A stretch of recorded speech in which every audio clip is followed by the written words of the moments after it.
Good Monday morning to you. I hope you had a wonderful, wonderful weekend. Thank you for being here today. If you want to follow along, we'll be back still in the very beginning of the little book of Ruth, and Ruth chapter 1, verse number 4. And there we have these words. These, talking about her sons, took Moabite wives. The names of one was Orpah, and the name of the other Ruth. And they lived there about 10 years. We see another issue that Naomi is going to have by having moved to Moab. And that is a problem that all of us can face if we're not careful, is that no matter what our intentions are, no matter how good they are, how much we intend to be faithful to Christ and loyal to Christ and be obedient to the Word, if we're not careful, we can allow the world around us to be a negative influence. And here we see how in Naomi's case, it's not so much her situation, but we see that her sons end up taking Moabite wives, marrying women from Moab. They marry Ruth and Orpah. And we see then that these two sons eventually die.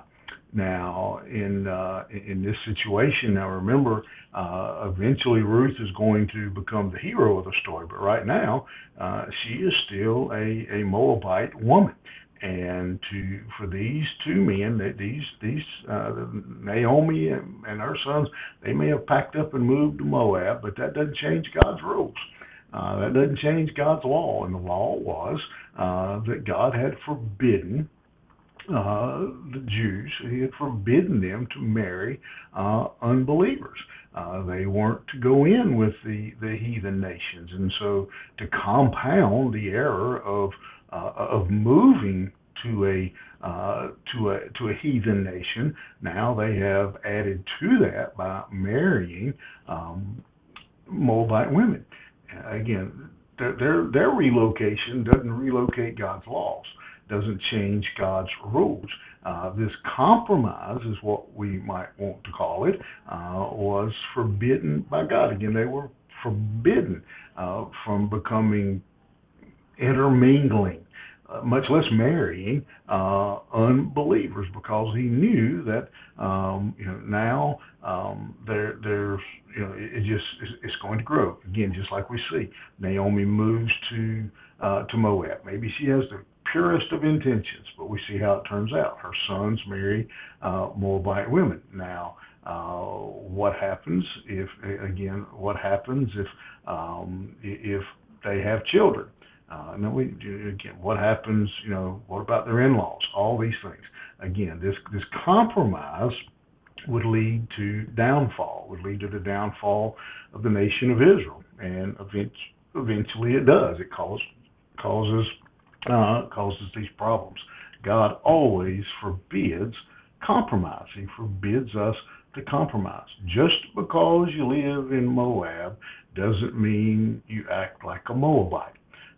That is the lesson of this verse that we have in front of us. Just because, you hear that if you've ever been around children. You hear that constantly when you try to discipline a child. Well, everybody else is doing it. And I don't know about you, but I've said that, and I've heard, well, if everybody else was jumping off the roof, would you jump too? Unfortunately, the answer is probably, when I was younger, yeah, I would have. But just because you're in Moab doesn't mean you act like a Moabite.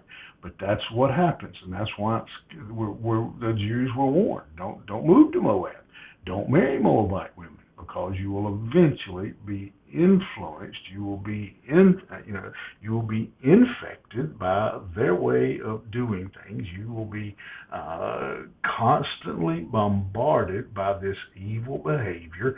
And so, just the Bible tells us in the New Testament to flee temptation. Just don't put ourselves in those situations. You remember that today. As sojourners, as believers are called, you're traveling through a wicked world. You're traveling through a sin-infested, immoral sewer in this world. But just because you're in Moab, you don't have to act like a Moabite. You remember that today. Have a good one. We'll see you here tomorrow morning.